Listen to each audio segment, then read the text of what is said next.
দর্শক আসলে আমরা জানতে পেরেছি এই যে যাকে অস্ত্র সহকারে দেশীয় অস্ত্র সহকারে ধরা হয়েছিল তিনি গণ অধিকার পরিষদের একজন কর্মী হওয়ার কারণে তাকে এখন পর্যন্ত গ্রেপ্তার করা হচ্ছে না, এটা কিন্তু আমরা জানতে পেরেছি। আসলে বিস্তারিত আসলে কি হয় না হয় আমরা আপনাদেরকে পরবর্তী আপডেটে জানাবো। আমি যদি আরেকটু দেখাই, এখানে কিন্তু দেখতে পাচ্ছেন যে গণ অধিকার যে পরিষদ ভিপি নূর, তার কিন্তু এখানে সাইনবোর্ড চলছে। তার সাইনবোর্ডে কিন্তু এখানে দেশীয় অস্ত্র এবং আগ্নেয় অস্ত্র, যেটা এলাকাবাসী আমাদেরকে বলেছেন, সেই অস্ত্র কিন্তু তার কাছে আছে।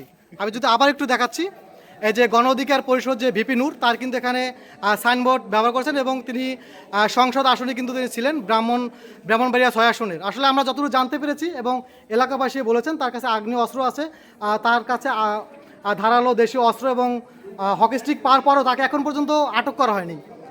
দেখতে পাচ্ছেন এই যে ব্যক্তি আছে, এখন পর্যন্ত তাকে কিন্তু জামাই আদর করা হচ্ছে। তাকে এখানে যে আমাদের এখানে পুলিশ কর্মকর্তা বসে আছেন, তিনি পুলিশ কর্মকর্তার পাশে দাঁত কেলিয়ে হাসছেন। পুলিশ কর্মকর্তার পাশে দাঁত কেলিয়ে হাসছেন এবং দেখেন স্পেশাল সাংবাদিক 64 জেলা আপনি দেখতে পাচ্ছেন।